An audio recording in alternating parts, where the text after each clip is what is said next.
Hello and welcome back to Russ's Movie Corner. My name is Russ, and as you can see, I am sitting in front of my movie corner. I have my Through Faith t-shirt on, my Jesus of Nazareth movie right next to me, and judging by the frame around me, we are back, after a hot minute, taking on Kristi Burke and her 5 Bible passages that caused her to lose her faith video.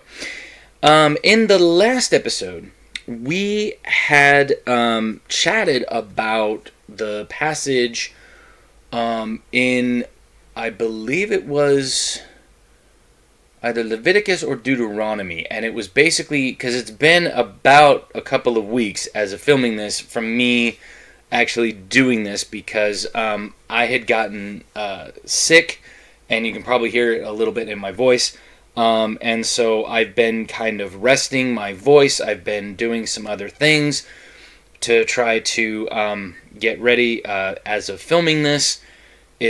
I live in the U.S., so our Thanksgiving is in about a week to a week and a half.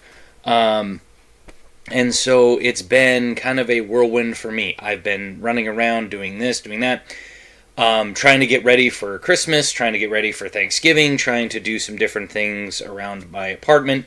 So I've been a little busy. So forgive me for not posting anything in the last couple of weeks as of filming this. If you're watching this in the future, just disregard.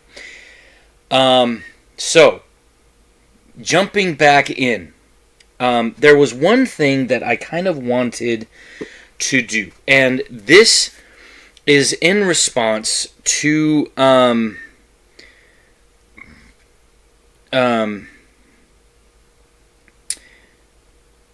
this is in response to her point about Calvinism, which I believe was her second Bible verse, where she kind of talked about how, that Calvin said that only certain people were predestined to go to heaven, and, were predestined to be, caught up by God.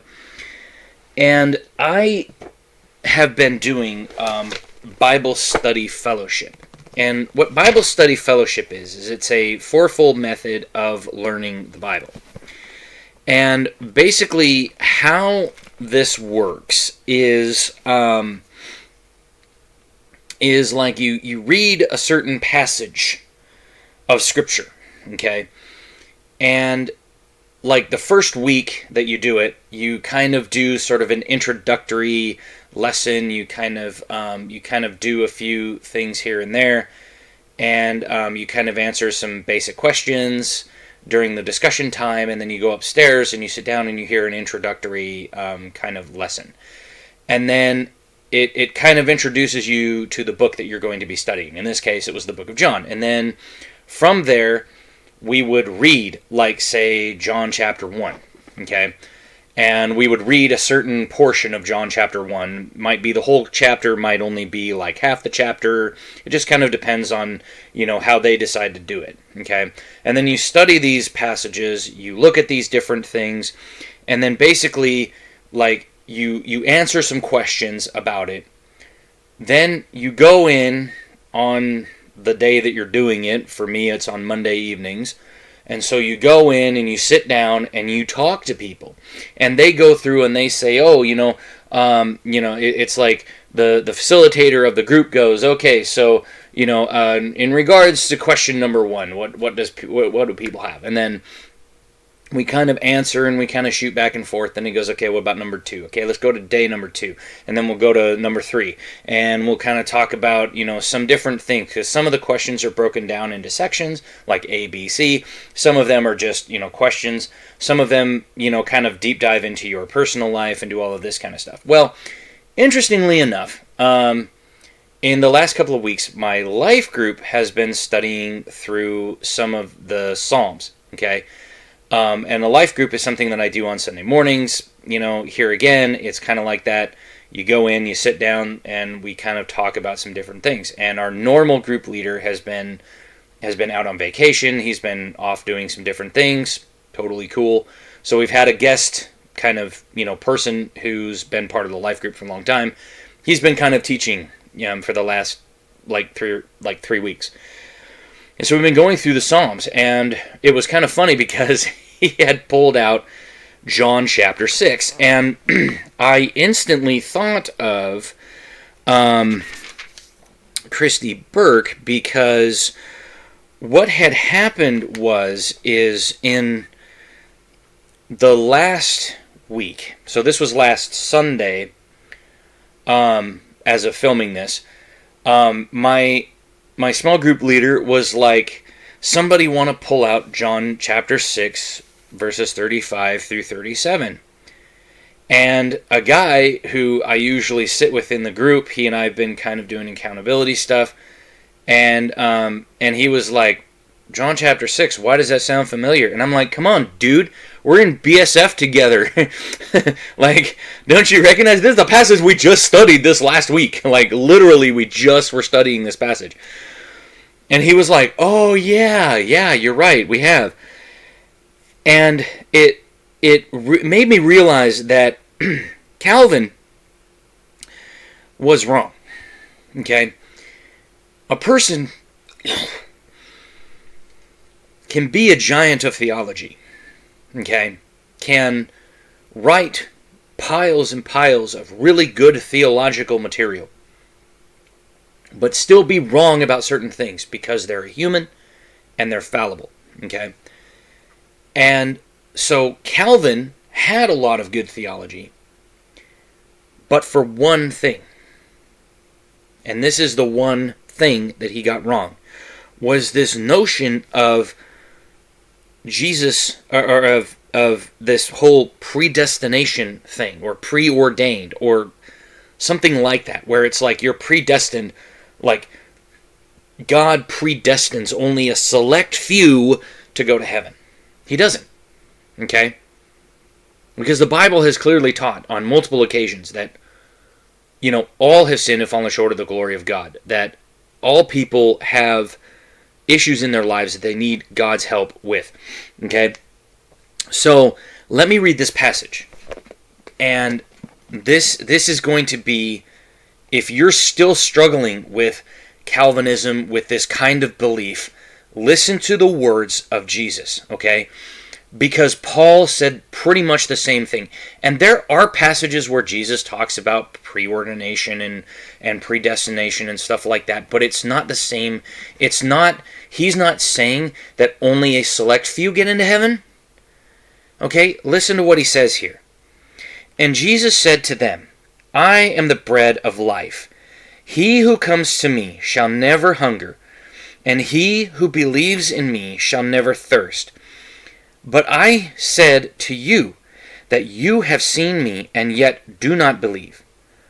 All that the Father gives me will come to me, and the one who comes to me I will by no means cast out.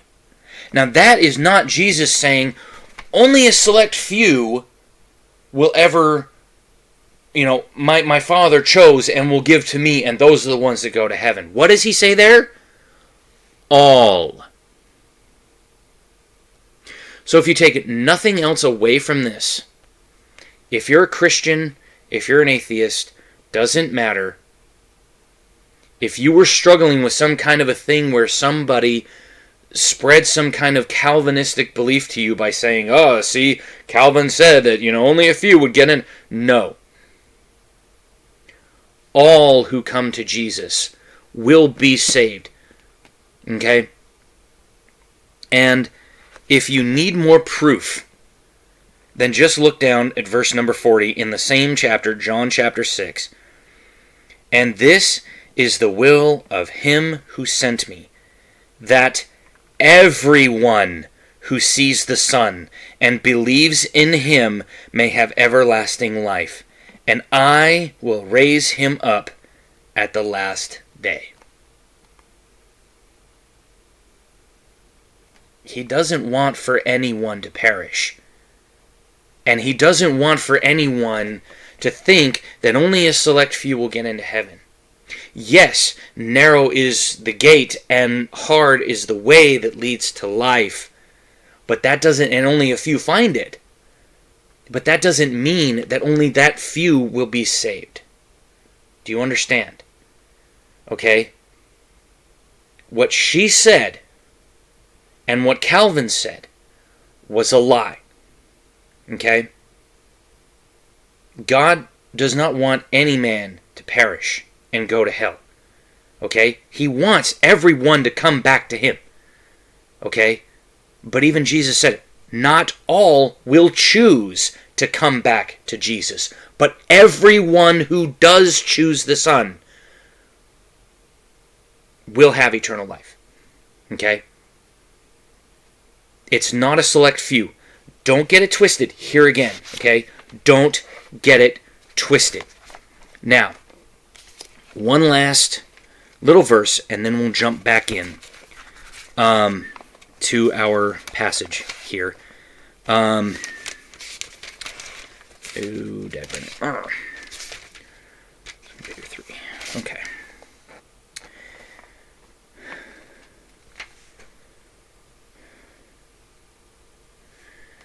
So this is the promise that I've been saying.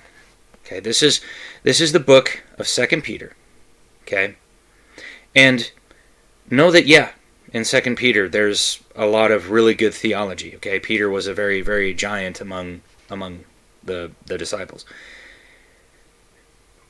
He says in 2 Peter 3:9, "The Lord is not slack concerning his promise, as some count slackness, but is long-suffering towards us, not willing that any should perish, but that all should come to repentance." Does that sound like only a select few? No. No. The Lord does not want that any man should perish. He wants us to come to him. Okay? So, know that. Believe it. Okay? Now, let's jump back into this video and let's continue onward. In it. The fourth passage that I had a really difficult time with, that I still cannot find a good justification for, is in Deuteronomy 20, 10 through 18. Okay.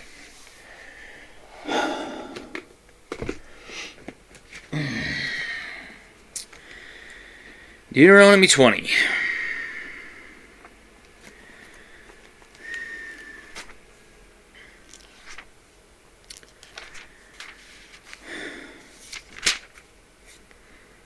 Okay. So, one of the things that you have to understand about Deuteronomy is this was the last sermon of Moses before he died. Okay? The book of Deuteronomy doesn't encompass any significant amount of time. Basically, it was just kind of Moses knew he was dying, and he gathered all of Israel together, and he said, look, this is going to be my last words to you. Okay? So, here's what's going on. And he basically kind of reiterated a lot of the things that had happened in Exodus, in Leviticus, in Numbers. Okay? Because it's like the Israelites had done a lot of different things. And up to this point, okay, he was kind of like, guys, you have to understand, okay? We have to get to a certain place as a nation, okay? We have to believe in certain laws. We have to believe in certain things because this is what God is giving us when we go into this land. When I die, because I can't see, it's like basically God takes him up right before he dies, okay? Because he goes, can I at least see the land, Lord? Can I at least see the land that you're going to give to me because of what he did in Exodus and Leviticus? So if you don't remember, right, when they went to Sinai, okay, they escaped from Egypt, they went to Sinai, okay, they camped there for a while, right? Moses went up on the mountaintop, received the word of God in the form of the 10 Commandments, went back down off the mountain, found the people worshiping the golden calf. He melted it down, made the people drink it, killed some of the people. Then they left, and they went out towards the land, and they stopped near the Jordan River, and he said, okay, I want one person from each tribe, 12 people. I want you to go into the land of Canaan. I want you to go through and take a look and see, kind of do some scouting, see what it is, see what the land has, see all of this kind of stuff. So these 12 people go in, they come back, and 10 of the 12 were like, holy crap, this is not good, man. Like, these people are giants. Like, they are huge. They have big walled cities. They have massive amounts of chariots and like armies and everything. Like, we're not going to be able to take this land. And instead of Moses, because like two people, Joshua and Caleb, okay, they basically said, no, we can do it. I mean, look at all this stuff. Like, land is flowing with milk and honey. I mean, like, look at this, man. Like, look at this. Look at this bounty. Like, we can go in there right now. We can go take it. Let's do it. And Moses decided to believe the 10 over the 2. Instead of stiffening up and saying, no, stop your unbelief, we have God on our side, Moses went, I guess you're right. And so the Lord came to Moses and said, I'm angry with you because you didn't believe in me. So you will never enter the land of your forefathers. In fact, this generation will not enter the land. You will spend 40 years in the desert until this generation dies off. And then their children will go in and take possession of the land. Joshua and Caleb will go in and take possession of the land because they believe in me. But you, in your unbelief, will not see it. And so right before he dies, Moses asks the Lord, he says, can I at least see the land? And the Lord says, yes. Go to the top of that hill, see the land I'm going to give to your descendants. And so he walked up to the top of the hill, and he got to see the land of Canaan that was going to become the land of Israel. Okay? And he was like, I was stupid, basically. Okay? But before that, he talks about, he gives a whole bunch of laws in Deuteronomy, okay? He talks about, he reiterates clean and unclean food, tithes, the sabbatical year, okay?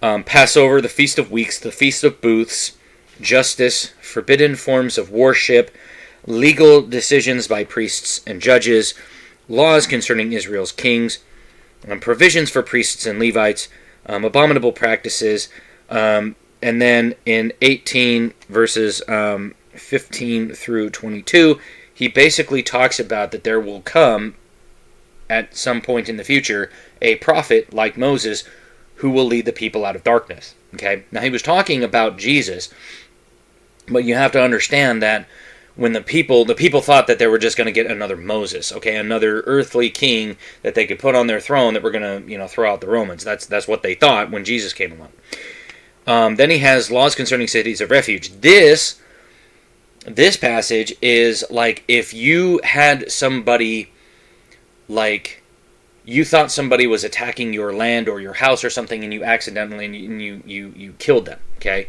in self-defense.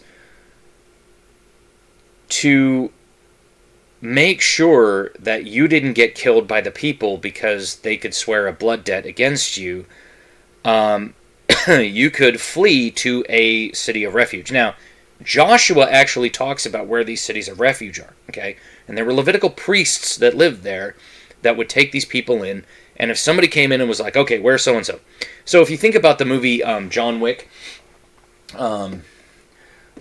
I don't have the original, but if you think about like John Wick Chapter 2, okay, what did John do when he went into what was the Continental Hotel? Continental Hotel was consecrated property, consecrated ground. Okay, you could not conduct business on Continental grounds. The cities of refuge were basically that. If a person walked in and killed someone in a city of refuge, okay, then that person's blood was on them, okay, and they would be killed. So it says, if anyone kills his neighbor unintentionally without having hated him in the past, as when someone goes into the forest with his neighbor to cut wood, and his hand swings the axe to cut down a tree, and the head slips from the handle and strikes his neighbor so that he dies, he may flee to one of these cities and live. So basically it was like if it was an accidental death, okay? Or somebody was crossing the road and you happened to, run over them with your chariot, right? And you were like, oh, because you were in a hurry, you didn't see them, you ran them over, okay? You could run to these things, okay? It says you can flee to one of these cities and live, lest the avenger of blood in hot anger pursue the manslayer and overtake him, because the way is long, strike him fatally, though the man did not deserve to die, since he had not hated his neighbor in the past. And so he says, set apart 3 things. And then he talks about property boundaries, and then he talks about laws concerning women. Then he comes back to laws concerning warfare. Okay, this is our passage here in Exodus, or in Deuteronomy chapter 20. Okay, now I'm going to read the entire passage so that you understand the context of what Kristi's trying to say here, okay? Because this is kind of like about the middle of the passage, okay? So there's 9 verses before, and there's like 2 verses after that kind of put this whole passage of 10 through 18 into context. Okay? So here it is. When you go out to war against your enemies, and see horses and chariots and an army larger than your own, you shall not be afraid of them, for the Lord your God is with you, who brought you up out of the land of Egypt. And when you draw near to the battle, the priest shall come forward and speak to the people, and shall say to them, Hear, O Israel, today you are drawing near for battle against your enemies. Let not your heart faint. Do not fear or panic or be in dread of them. For the Lord your God is he who goes with you to fight for you against your enemies, to give you the victory. Then the officers shall speak to the people, saying, Is there any man who has built a new house and has not dedicated it? Let him go back to his house, lest he die in the battle, and another man dedicate it. And is there any man who has planted a vineyard and has not enjoyed its fruit? Let him go back to his house, lest he die in the battle, and another man enjoy its fruit. And is there any man who has betrothed a wife and not taken her? Let him go back to his house, lest he die in the battle, and another man take her. And the officers shall speak further to the people, saying, Is there any man who is fearful and faint-hearted? Let him go back to his house, lest he make the heart of his fellows melt like his own. And when the officers have finished speaking to the people, then the commanders shall be appointed at the head of the people. When you draw near to a city to fight against it, offer terms of peace to it. And if it responds to you peaceably, and it opens to you, then all the people who are found in it shall do forced labor for you, and shall serve you. But if it makes no peace with you, but makes war against you, then you shall besiege it. And when the Lord your God gives it into your hand, you shall put all its males to the sword. But the women and the little ones, the livestock and everything else in the city, all its spoil, you shall take as plunder for yourselves, and you shall enjoy the spoil of your enemies, which the Lord your God has given you. Thus you shall do to all the cities that are very far from you, which are not cities of the nations here, but in the cities of these peoples that the Lord your God is giving to you for an inheritance. You shall save alive nothing that breathes, but you shall devote them to complete destruction. The Hittites, and the Amorites, and the Canaanites, and the Perizzites, the Hivites, and the Jebusites, as the Lord your God has commanded, that they may not teach you to do according to all their abominable practices that they have done for their gods, and so you sin against the Lord your God. When you besiege a city for a long time, making war against it in order to take it, you shall not destroy its trees by wielding an axe against them. You may eat from them, but you shall not cut them down. Are the trees in the field human, that they should be besieged by you? Only the trees that you know are not trees for food you may destroy and cut down, that you may build siege works against the city that makes war with you until it falls. So, basically, what do we see here in this passage? We see that basically Moses is telling them, look, we're going to go out to war, right? Okay, Joshua, Caleb, they're going to take you across into the land of Canaan, and they're going to take you to war against these people. Okay? And he says, now, what's the first thing that he tells them? The priests are going to come out and tell them what? Do not be faint of heart, do not be afraid, for the Lord your God is with you. Then what is the commanders, what are the officers going to do? Are there any man who've just built a house and haven't dedicated it? Okay, go. Is there a man who has planted a vineyard and hasn't, enjoyed its fruit? Okay, go. Is there a man who's betrothed and hasn't been able to enjoy his wedding night? Go. Okay, it doesn't say that the man is married. It says if he's betrothed and he hasn't had his honeymoon yet, go. Go get married. Go have sex with your wife. Go make a baby. Then come back and you can fight. Okay? Then he says, now, are there any among you that are faint-hearted or afraid? Any cowards out there? Go ahead, raise your hand. It's okay to be afraid. Go. Why? Because that fear can be contagious in a battle setting. Okay? Then he says, when you draw near to a city and fight against it, okay, this is our passage here. When you march up to a city to attack it, offer terms of peace to it. If they respond, then you go in and they will be labor for you. Okay? That's what it is.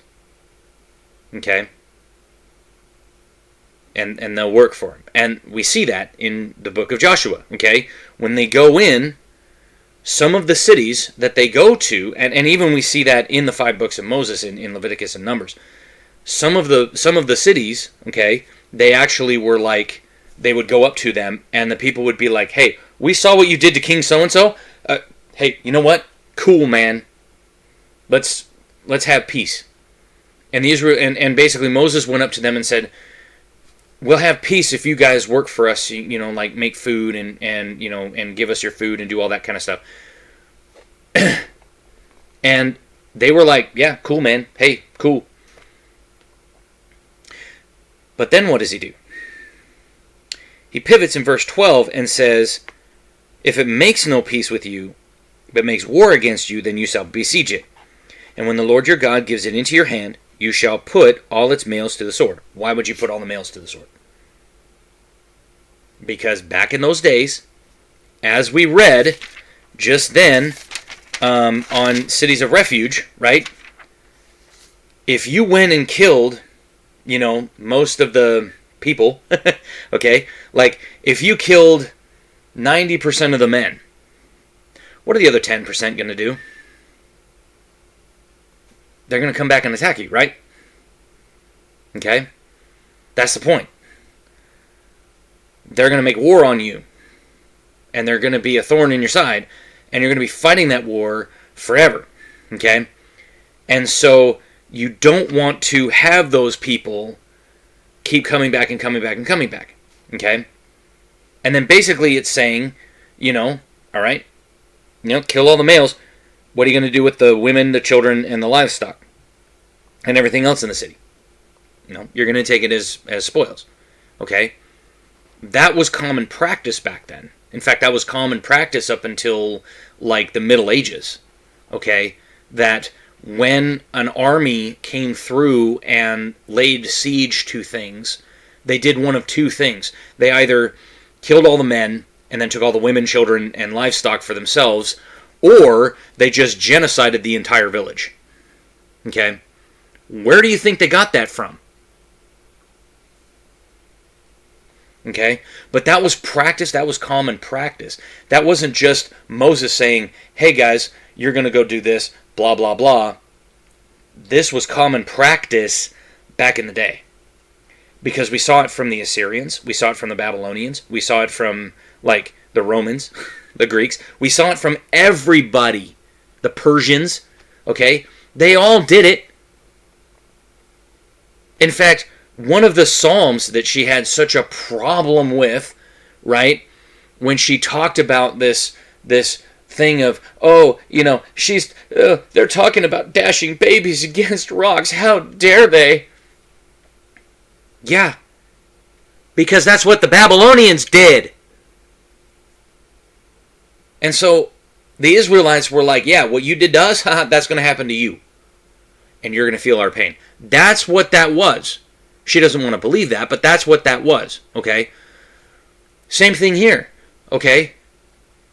The Israelites, and then it pivots again in verse 15 to say, thus you shall do to all the cities that are very far from you, which are not cities of the nation here. Then in verse 16 it pivots and says, but in the cities of these peoples that the Lord your God is giving you for an inheritance, you shall save alive nothing that breathes. Why? Why would God say, go in there, smash everything, kill everyone?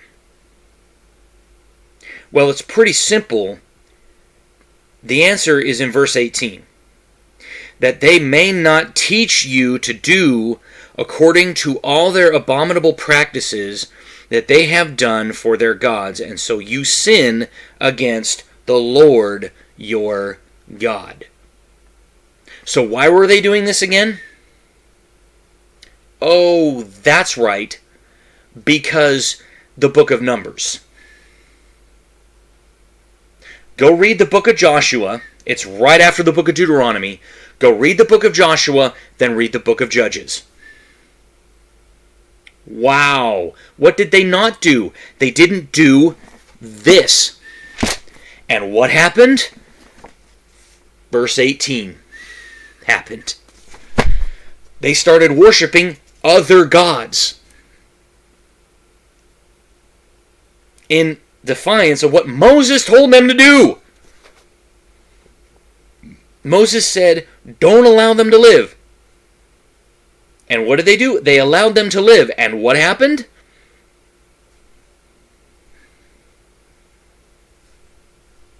They sinned against the Lord. That's the setup here. Now, she's going to read through this, and then she's going to talk a little bit about it. So we'll let her talk for a second, and then we'll come back and answer it.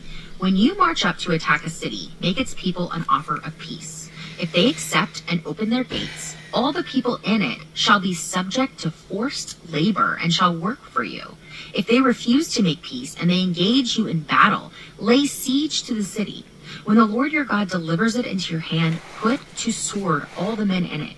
As for the women, the children, the livestock, and everything else in the city, you may take these as plunder for yourselves. And you may use the plunder the Lord your God gives you from your enemies. This is how you are to treat all cities that are at a distance from you and do not belong to the nations nearby.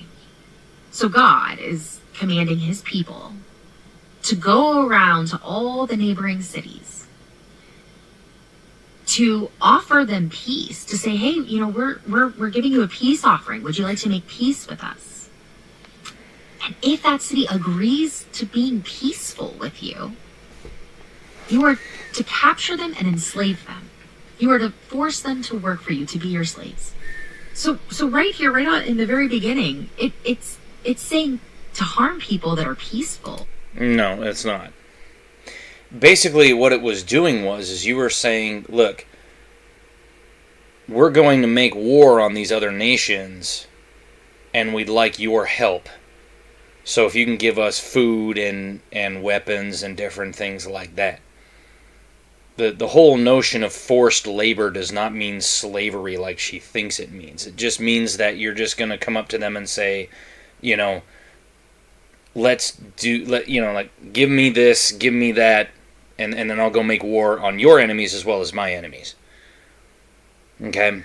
Because we saw that earlier in the Bible. This is the reason why I don't think she's ever read the Bible, is because you see this in Leviticus and Numbers, literally.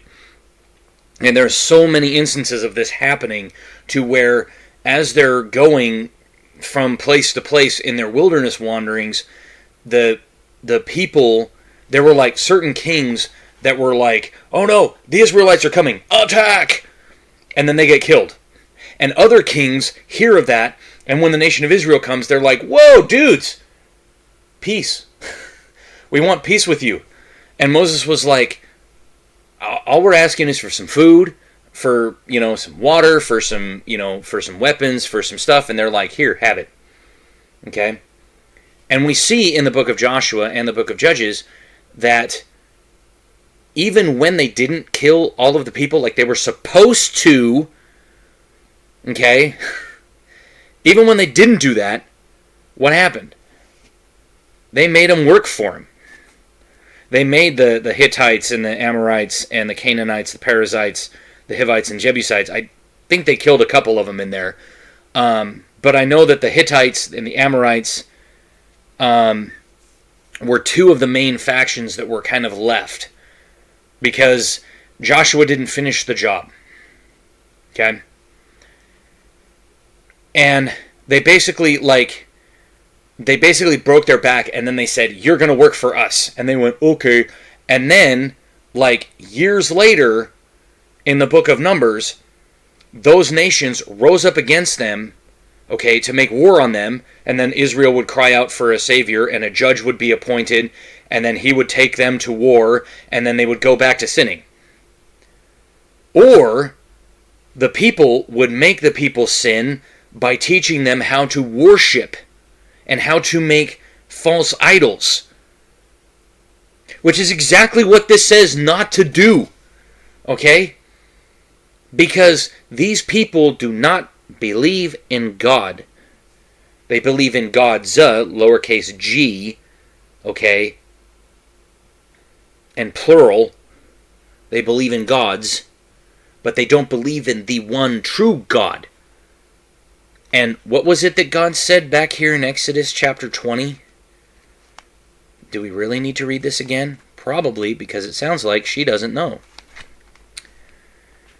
God spoke all these words, saying, I am the Lord your God, who brought you out of the land of Egypt, out of the house of slavery. 20, verse 3. You shall have no other gods before me. Oh! Oops! What did Moses warn the people of Israel not to do in verse 18? That they may not teach you to do according to all their abominable practices that they have done for their gods, lowercase g and plural, and so you sin against the Lord your God. What was the sin? Oh, that's right. Exodus chapter 20, verse 3. You shall have no other gods before me. And what did the Israelites do? They didn't listen to God, and what did they do? The reason why you would leave the women and the children alive of a foreign city, okay, is so that you teach the women and the children about God. You bring those children up worshiping God, and they become like you, okay? It's called assimilation. If their people make war on you. If not, then you bring them into the fold and you say, here's our belief system. Here's why we're so powerful. Here's why we do all these things. It's because of God.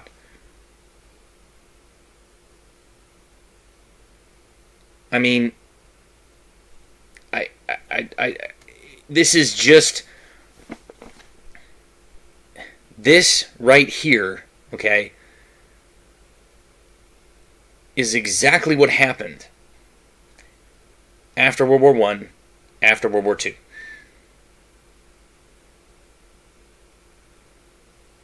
We won. What did we do? We gave Western Europe our culture. The Soviets gave Eastern Europe their culture. We gave Japan our culture. We taught them, we gave them money, we helped them rebuild.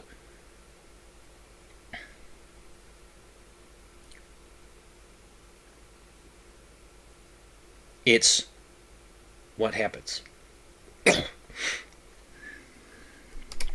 With you. to force them to work for you, to enslave them. This is God. No. Again, it's not enslavement. Okay? She's getting stuck on this word forced. Where it's saying force them, you know. I mean, it says, you know, shall do forced labor for you and shall serve you. And I want to say, let me see here. Deuteronomy 20. Let's take a look here.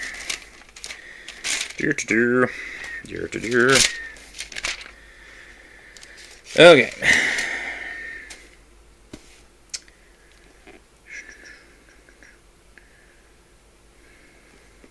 Okay. Look at.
Okay, so the word is forced labor, slave labor, or forced labor.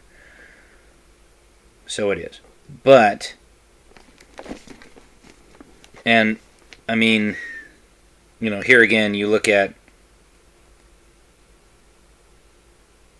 you know, Joshua Judges, that was all about that sort of forced labor. And,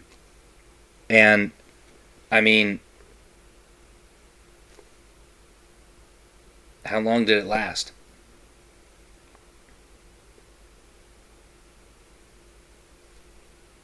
I mean, are they still, are the people of Israel still forcing people around them to labor for them? No? Oh, okay. So I thought they had to do that. Because if that's what the law says, isn't that what they're supposed to do? If they make war, like they're making war on Hamas right now, are they going to force them to work for them when they get done? Probably not. Okay. I would say this. Okay. Is God saying that they're going to be basically slaves? Yes. But only in the sense that that's if the Israelites are militarily going up to a person. Because there were, like I said, there were plenty of people who, like, made peace with Israel and, you know, did things for Israel, not in any forced way, but were, like, you know, extending their hands in friendship. I mean, there were even people during the time when Joshua was going through the land of Canaan who were, like, sending emissaries to the Israelites and saying, yo, we live in this land over here, and if you promise not to come against our cities, we'll help you against these guys over here. And Joshua was like, sweet, let's do it. He didn't force them to work for him. He didn't do all of that kind of stuff. There was only a couple of instances where where they attacked cities and then they forced the people to work for them. Okay? And eventually, those places just became part of Israel. Like, by the time you get to 1st and 2nd Samuel, most of those locations outside of the Philistines and, like, the Amorites, I think, or the Amalekites might have been at that point, which were kind of descendants of the Amorites, they, you know, like, outside of those two main factions, like most of the people that had been forced labor were now just part of Israel. And they weren't being forced to do anything. They just lived in Israel. They worked. They raised armies. They did things. So, again, this is something that Moses is telling them to do should they go forth and march forth in military fashion. Okay? So, it has to deal with the military, not necessarily with, like, God just saying, hey, guess what? You see that city over there? Go attack it and make them your slaves. That's not what he's saying. Okay? Because, again, that's what other people would do to Israel as well. Okay? I mean, the Babylonians did it, the Assyrians did it, the Persians did it, the Romans did it. Okay? Like, basically everybody around Israel, okay, that could conquer it, did. Okay? And forced the Israelites to work for them.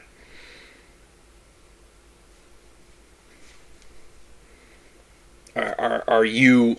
And they did the same thing that this passage says to do to the to the people around them if they're going against them militarily.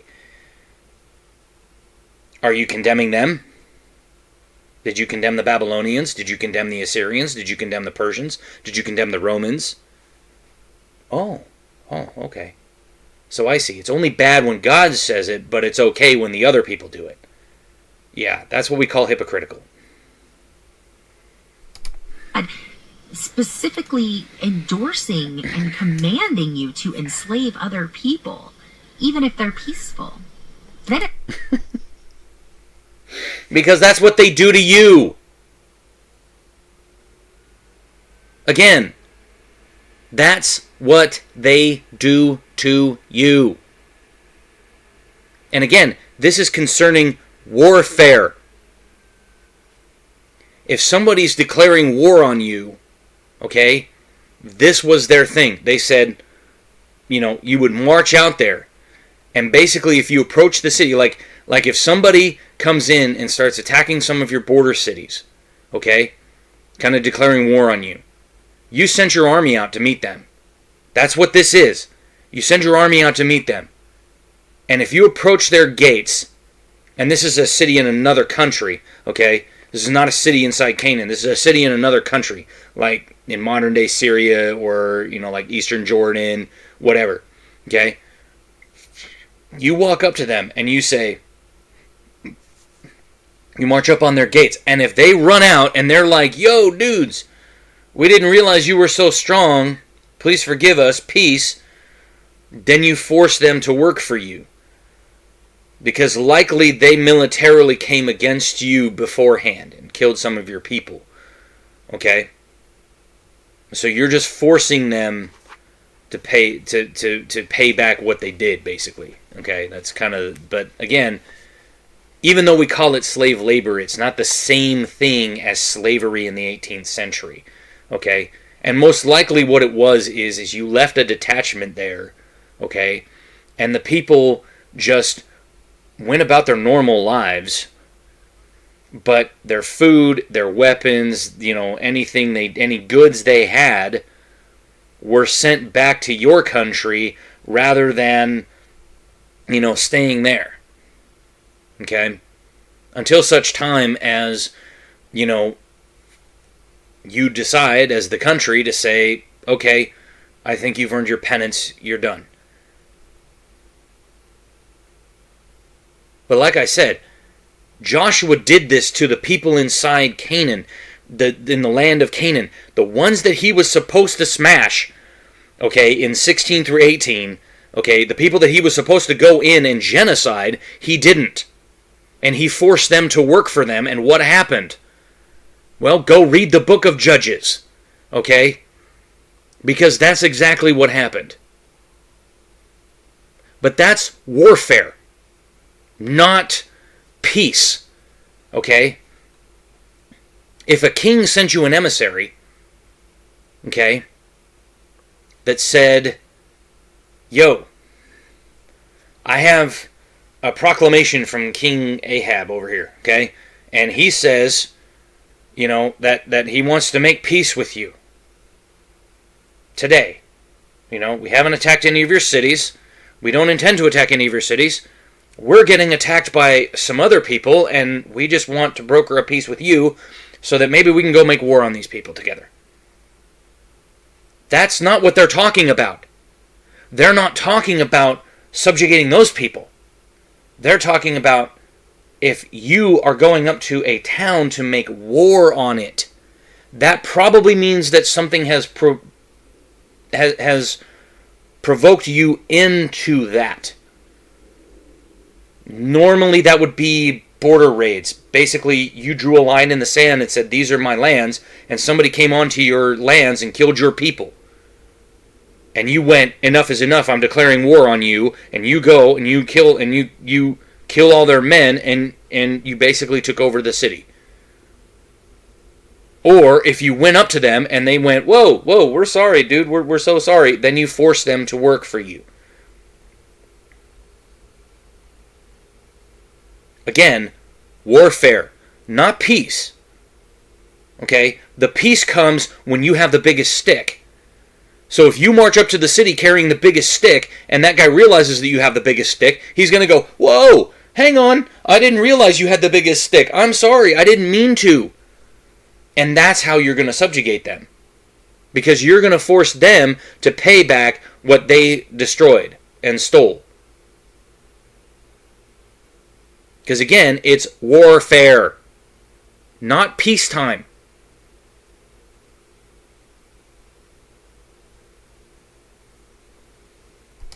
It says if they are not peaceful, then you are to just kill them all. No, it said kill all the men, leave the women and the children, and take them as spoils. See, she's not even reading the whole passage. She's skipping straight ahead to 16 through 18 and saying, he just said kill them all. No, he said kill the Hittites, the Amorites, the Canaanites, the Perizzites, the Hivites, and the Jebusites, as the Lord your God has commanded. Why? Because those people are the ones that were, number one, living in the land that was promised to Abraham, okay? And number two, they were worshiping false gods. Lowercase g with an S, plural. Okay? And what did we say that was? Sinful. Because God said you shall have no other gods, lowercase g, plural, before me.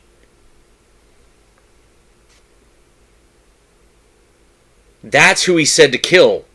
Everyone. And did they? No. They did this part, which was they beat them back into their cities and then said, now you're going to work for us.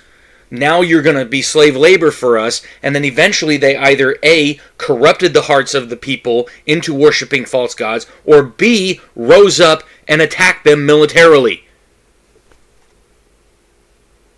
Just go read the book of Judges. Flippin' serious, man. Kill every single one of them, and then take the women and children as plunder, and do whatever with the plunder. Wait a minute. Is it kill every single one of them? How are you going to keep the men and the women? How are you going to keep the women and the children? Does that make sense to anyone? Or is that just me? You can't... God. You can't kill every single one of them and then take the women and the children. You have to kill all the men.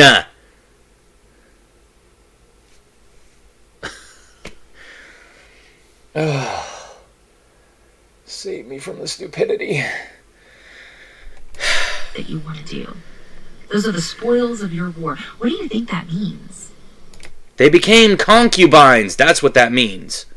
Okay? And women knew back then that's what that meant. Now, were there rapes and stuff that happened? Yes, because men are sinful, men are evil. Yes, we get it. Okay? But that wasn't the norm. Okay? That was the exception, not the rule. Okay? The rule was, yeah, you have some concubines. You can make yourself a little harem. Okay? And it even gave them provision to marry some of them if they wished. Okay? Yes, that's actually in there if you bothered to actually read the Bible, which you don't. Like, what do you think it was intended when they said, take the women and children and do whatever you want with them? That means that you took them back to your homeland, and you would either give the women to your children, okay, or you would take some of the women for yourself if you were unmarried. In some rare cases, there might be people with more than one wife, but for the most part, most men only ever had one wife. The children you taught, okay? You brought them up to revere the Lord so that they could go out and marry other sons and daughters of Israel, and they would become like your people. That's what they would do. Again, were there rapes and other things? Yes. But again, that's the exception, not the rule. See, she's trying to make it sound like, oh, all they ever did was they would just go in and rape and pillage. No. That wasn't always what they did. Okay? Because, like, what happened when they went against the Midianites? If you go back and I think it's...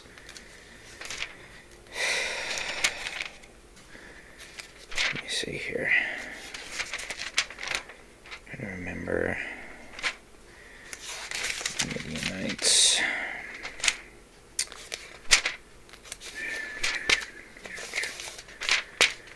No, that was was it Numbers?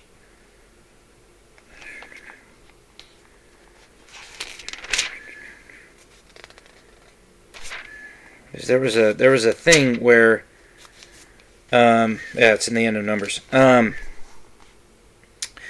basically yeah,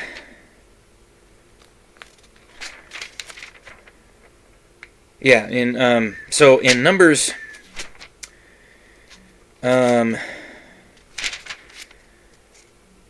so Numbers 20, Miriam dies, then they go to Meribah and they get some waters out of the rock. Moses strikes the rock, which he was told not to do. Edom refuses passage, and then Aaron dies, and then in 21, when the Canaanite, the king of Arad, who lived in the Negeb, heard that Israel was coming, he fought against Israel and took some of them captive. And Israel vowed to the Lord and said, if you will indeed give these people into my hand, I will devote their cities to destruction. And the Lord heeded the voice of Israel and gave over the Canaanites, and they devoted them and their cities to destruction. And so the name of the place was called Hormah. And Hormah in the Hebrew means destruction. Then there was the bronze serpent, which of course the idiots decided to do that. Basically, the people sinned against the Lord, so the Lord had serpents go among the people and start biting them and killing them. And basically Moses made a serpent and put it in the ground and said, if you've been bitten, if you look at this serpent here, this bronze serpent, you will not die. And the people that looked on the serpent did not die. And Jesus actually calls to this in John. He actually says, just like Moses raised up a serpent in the wilderness, so I raise up people on the last day. And then there was a whole bunch of other things. King Sihon, the king of Og. And then in chapter 22 of Numbers, one of the kings, Balak, the son of Zippor, saw all that Israel had done to the Amorites. And Moab, which were the Moabites, were in great dread. So Balak calls a prophet called Balaam, okay? And Balaam is like, so God comes to Balaam and he's like, what are you doing? And Balaam's like, he wants me to curse the Israelites. And he's like, and God's like, no, you won't. They're my chosen people. And Balaam's like, I'm not going to do that. And so Balak keeps telling Balaam, you need to go curse the Israelites because I don't want to die. I don't want them to come to my doorstep and kill me. I want you to go do this. And Balaam then decides, he goes, fine. So he starts going. And so the Lord, basically possesses Balaam's donkey and has the donkey turn around and start walking away. And Balaam was like, what are you doing? And turning him around and whipping him and stuff. And then finally the donkey's like, what are you doing to me? And the Lord opened the mouth of the donkey and said to Balaam, what have I done to you that you have struck me these 3 times? And Balaam said to the donkey, because you have made a fool of me. I wish I had a sword in my hand, for then I would kill you. And the donkey said to Balaam, am I not your donkey on which you have ridden all your life long to this day? Is it my habit to treat you this way? And he said, no. Then the Lord opened the eyes of Balaam, and he saw the angel of the Lord standing in the way with his drawn sword in his hand. And he bowed down and fell on his face. The angel of the Lord said to him, why have you struck your donkey these 3 times? Behold, I have come to oppose you, because your way is perverse before me. The donkey saw me and turned aside before me these 3 times. If she had not turned aside from me, surely just now I would have killed you and let her live. Okay, so then Balaam does a few things, okay? And then what happens is that in chapter 25... Okay, so Balaam has a series of oracles to the king and about the Israelites and stuff. And so basically, Balak extends a hand of friendship to the Israelites and says, come into my land, you can stay in this one little area over here, and, you can have some of our daughters to marry your sons, some of your sons can, or some of your daughters can marry our sons, and hey, we'll all be peaceful. And they end up forcing the people to sin. Okay?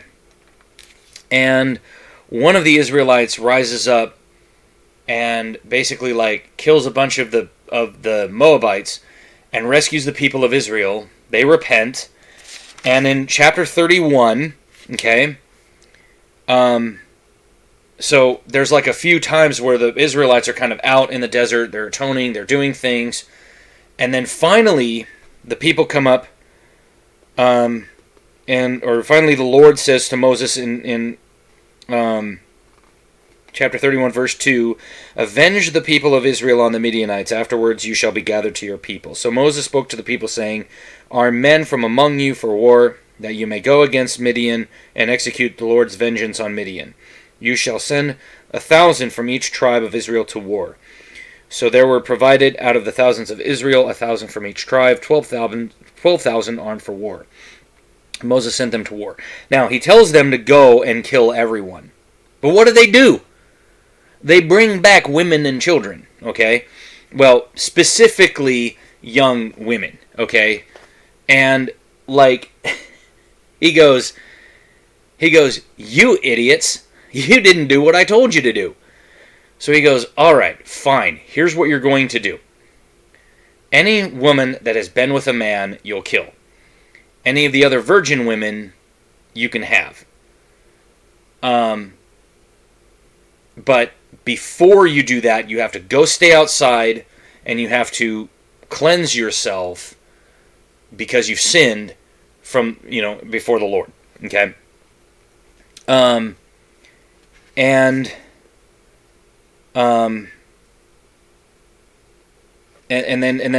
the Lord says, do all this stuff and all that kind of stuff. So basically, this was Moses' way of saying, here's what you guys did. Okay? And so, if you're gonna go and plunder a nation, if you're gonna go and make war on a nation, here's what you're going to do. Because again, it's warfare, not necessarily somebody offering terms of peace. Like somebody coming to you with a treaty and saying, hey, if you don't attack me, we won't attack you. God didn't say, oop, subjugate them. It's not what he said. He said, if you're going out there to make war on a city, okay, and they come and offer to you peace terms, then subjugate them. 90% of the time, that means they attacked you first, not you going to make war on them. Because why do you go make war? Usually, there's two reasons that you make war. One, okay, you're trying to make a preemptive strike. Okay, basically, you're trying to be the first one to, like, say, invade so that, you can kill them before they're ready. Or B, because you were attacked first. And this doesn't say go attack first. Okay? This says if you're going to make war, which means that's more of you're not making a preemptive strike, that's more somebody's made war on you and you're going to go make war on them. And you show up with your vast army and the Lord on your side, and they go, "Whoa, we're sorry, we didn't mean to." That's when you're going to force them into labor. And again, it's not a permanent thing. It was never a permanent thing, because in the year of Jubilee, you let slaves go. That's also in the Bible. In the year of Jubilee, you let every slave go. Okay? No matter what they've done. Even slaves that, were from surrounding areas and all that kind of stuff, they can make the choice to stay and remain your slave, or you can just send them away. And how are they commanded to treat slaves? Oh, that's right.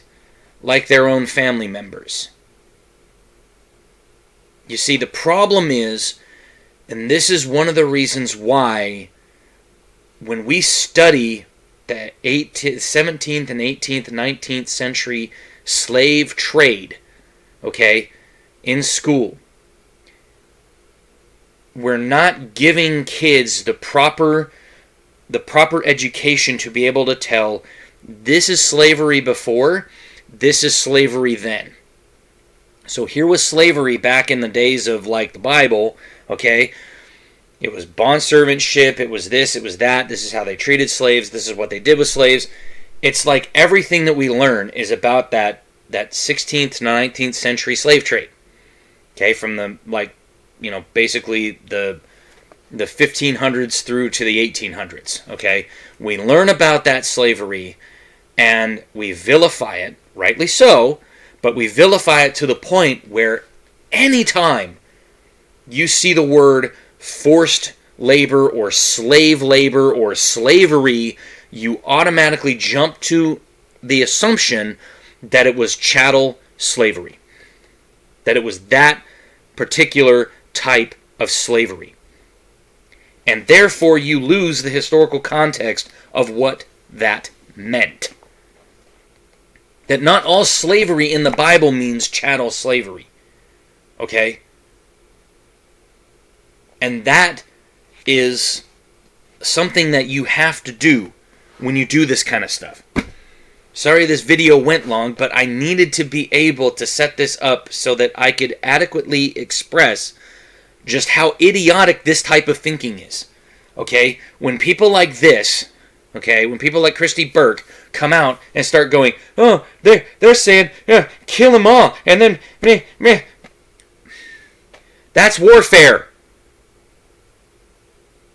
What did we do to the Germans? Okay? What did we do to the Germans?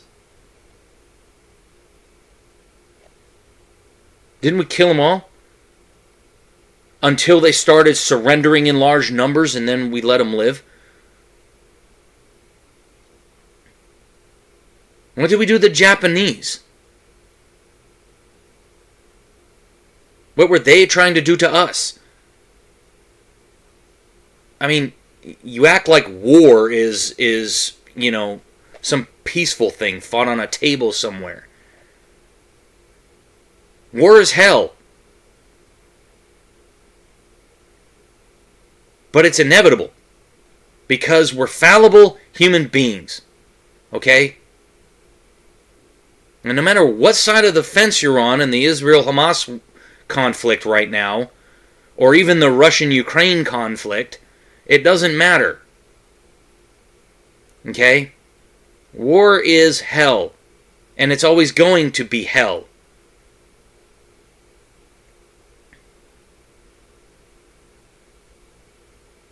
And I mean, there's nothing for it, okay? And if you're going to sit there and try to take your 20th century sensibilities, okay, and try to ascribe it to warfare in the, like, 15th century BC, okay, it doesn't work. It doesn't work, okay? Because even then, warfare was brutal. Probably more so than it is today, okay?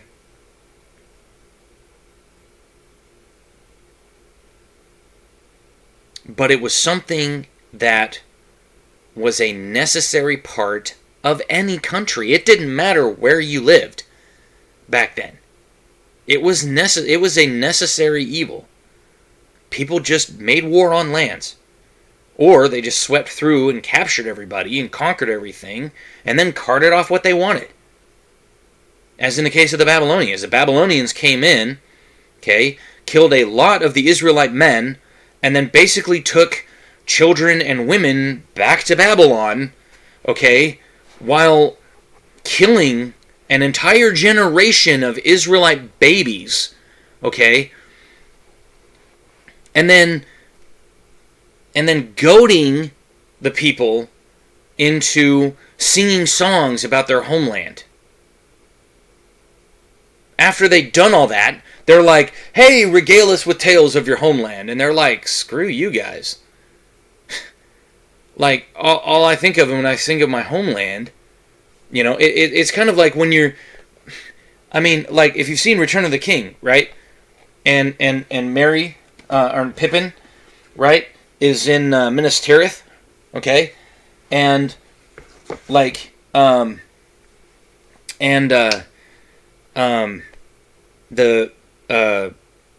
Denethor is like, sing me a song, Master Hobbit.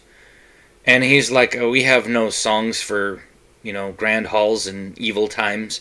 And he's like, and why should your songs be, you know, unfit for my halls? Come, sing me a song. So what is he singing? He sings a part of a song that if you actually read it in the original context of the book, it's a song that Bilbo sings to Frodo in Rivendell.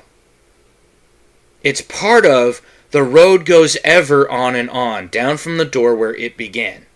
Okay? It's, home is behind, the world ahead, and there are many paths to tread, through shadow to the edge of night, and the stars are all alight. Okay? Mist and shadow, cloud and shade, all will fade, all will fade. Okay? If you listen to those words, what is Pippin saying there? Now, Bilbo was saying it to Frodo to try to tell him that, you know, it's like adventure can be grandiose, adventure can be things, but eventually it's all going to fade. It's memories at that point. It's all going to fade. And it's how we remember that stuff, okay? But why was Pippin singing that particular verse to Denethor? What was happening at that point? Faramir was trying to recapture Osgiliath. Outnumbered like 1,000 to 1 at that point, right? By the orcs. And what happened to all those people? They died. Folks, that's what happened in the Babylonians, okay? They were forcing, like Denethor was forcing Pippin to sing, they were forcing the Israelites to sing their psalms and their hymns and everything else about their homeland. And that's why they wrote that one psalm, is they're like, screw this. We can't do it anymore. These people want mirth, and we don't have any mirth to give them because of what they did. And they heard, you know, Daniel speak, they heard some of the other prophets speak. They knew that the judgment was going to come down on the Babylonians for what they did to the Israelites. And that's why they wrote that psalm, is because they're like, They're like, yeah, same shit's going to happen to you, son. And guess what? You're going to feel our pain.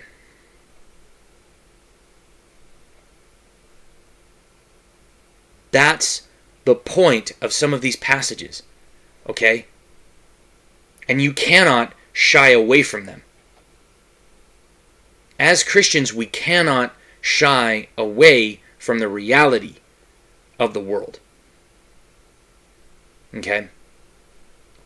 Because nobody, not even Jesus, okay, but nobody ever said that this life was going to be sunshine, rainbows, and unicorns.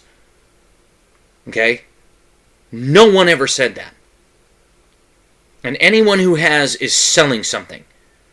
Because it never will be. Those prosperity gospel preachers out there that are saying all that bullshit, they don't even believe it. Because I can guarantee you that they've had bad days. I can guarantee you that they've woken up and gone, I don't know why I'm really doing this. Okay? But they still plaster on their smiles and walk out there on Sunday morning and spout their crap. Okay? Because it's how they get rich. It's how they prosper. That's what the prosperity gospel is. It's those preachers prosper and everyone else suffers. Okay? It's pathetic. Because nowhere in the Bible does Jesus or God or any other prophet for that matter, it doesn't matter who it is, ever promise that this life, this side of heaven, was going to be sunshine, rainbows, and unicorns. Smash that like button, hit subscribe, drop a comment below, let me know what you think about this video. Sorry that it ran on for a long time. I just wanted to make sure that I got my point across. Okay? So, you know, I mean, I get sick and tired of people like this. I really do. Okay? And I'm trying to bust through this as fast as I can. And we're probably got about 7 minutes, and probably the last minute and a half to 2 minutes is hers, so we've got about another 6 minutes to go. Because it's 7 minutes, 51 seconds, so we probably got about another 5 to 6 minutes to go through this. Okay? So I'm going to try to bust through it in the next couple of videos. Alright? We'll see if we can blast through this, and we'll see if we can get it done, because I've got some other Kristi Burke videos that I want to do. Okay? I've got a couple of others waiting in the wings. I also have the Creaky Blinder, which I'm going to try to get done, and then I have a couple of his videos that I'm going to answer. Okay? I know that he's done a couple of responses to me. I will be answering those. And as we say, we will see you on the next one.